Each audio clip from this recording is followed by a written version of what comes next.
Biasanya, kalau sebuah game anime rame, alasannya hampir selalu sama. Entah kombatnya kelihatan flashy, karakternya menarik, atau ceritanya kelihatan berat. Meskipun game ini juga bagus, keren dari segi kombat, tapi yang paling menarik perhatian aku, cara dunianya bekerja, kebebasan pemainnya, dan hal-hal yang jujur aja jarang banget ada di game anime lainnya. Makanya di video kali ini, aku nggak mau bahas soal combat, nggak bahas soal cerita, kita bahas kenapa game ini, sisi roleplaynya, yang juga buat game ini rame meskipun bukan itu yang dijual di awal. Kita mulai dengan settingan kota. Game ini settingannya kota modern, bukan open world alam liar kayak kebanyakan game anime. Dan ini kelihatannya simple, tapi dampaknya gede, karena kota itu bukan cuma background. Kota di game ini diperlakukan sebagai ruang hidup, bukan sekedar map yang dilewati buat ke quest berikutnya. Literally bukan kayak Genshin, wah, tapi ini beneran beda, kayak GTA gitu dah. Ini settingan dunia yang jarang banget hadir dalam sebuah game anime open world. Di sini kamu gak dipaksa langsung ngapa-ngapain. Kamu bisa jalan santai, masuk toko, duduk, bahkan cuma berdiri dan ngeliatin kota. Dan ini penting, karena kebanyakan game anime gak pernah ngasih ruang buat pemain berhenti sejenak. Selalu ada indikator, selalu ada tujuan. Di game ini kamu dikasih pilihan buat,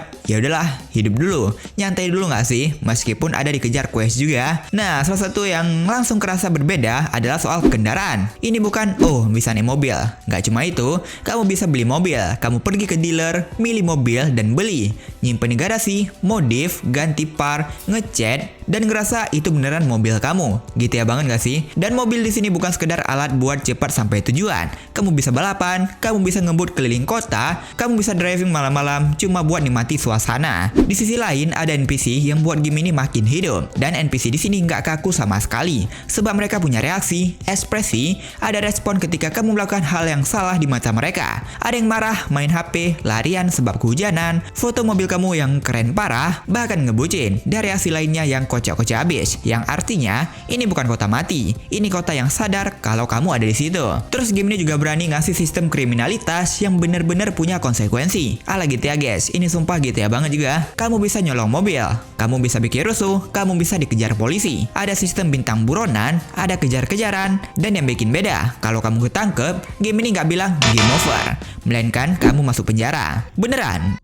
Di dalam penjara ada NPC, ada aktivitas, ada quest, bahkan ada kemungkinan buat kabur. Itu pilihan kamu, ingin menikmati vibe jadi napi atau buat rencana buat kabur. Gagal di sini bukan kesalahan pemain, tapi bagian dari perjalanan hidup karakter kamu. Dan jujur aja, ini hampir nggak pernah ada di game anime lainnya. Tapi yang menarik, game ini juga nggak maksa buat kamu jadi kriminal. Kamu bisa minjem mobil dengan alasan darurat. Dengan alasan, kan dalam game ini kamu tuh ada di sebuah organisasi yang bantai anomali gitu dah. Kayak di film Solo Leveling, seorang hero yang bantai gate. Kamu sama juga. Nah, kamu bisa minjem mobil ke NPC random. Dan respon NPC pun beda-beda. Ada yang percaya, ada yang ragu, dan ada juga yang nolak. Artinya, dunia game ini nggak cuma baca aksi, tapi juga konteks. Ini bukan hitam putih, dan ini bikin roleplaynya kerasa lebih manusiawi. Selain itu, kamu juga bisa punya properti, rumah, apartemen, toko, dan lain sebagainya. Ini hal kecil, tapi buat imersi dampaknya gede. Roleplaynya terasa, dan hal kecil kayak gini bikin karakter kamu kerasa nyata. Soal eksplorasi, game ini juga nggak kunci pemain di satu gaya. Kamu bisa manjat gedung, pakai glider, ganti ke first person kalau kamu mau, tapi agak aneh sih. Terus kamu juga bisa lihat map pakai drone. Eksplorasi di sini bukan checklist, nggak ada paksaan. Kamu explore karena perasaan. Sebab seriusan, ini mapnya gede banget. Memang kalian dipaksa buat eksplorasi map ini sama developernya dah, gitulah intinya. Dan dunia ini juga ada waktu. Uniknya, kamu bisa ngatur siang, sore, malam, sesuka hati kamu. Dan suasana kota jadi berubah. Bukan cuma soal warna langit, tapi vibe dan aktivitas. Malam itu beda, neonnya nyala, suasana lebih hidup, tapi juga lebih berbahaya. Hal teknis yang sering diremehi, tapi kerasa banget. Masuk bangunan tanpa loading screen. Kamu dari jalanan, langsung masuk bangunan atau cafe gitu, keluar lagi, langsung ke jalan. Jadi nggak ada loading-loading segala. Ini bikin kota kerasa satu kesatuan, bukan cuma kumpulan map kecil.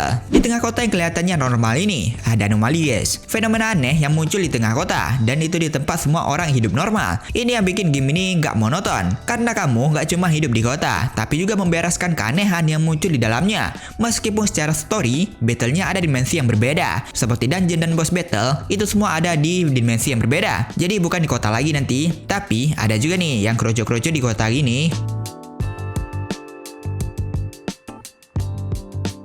Kalau dirangkum, game ini rame bukan karena satu fitur, tapi karena pendekatannya berbeda, menjadikannya sebagai game anime open world RPG yang nggak monoton, yang nggak fokus ke quest doang. Jadi nggak boring dan nyantainya juga terasa. Game ini ngasih ruang buat nikmati itu.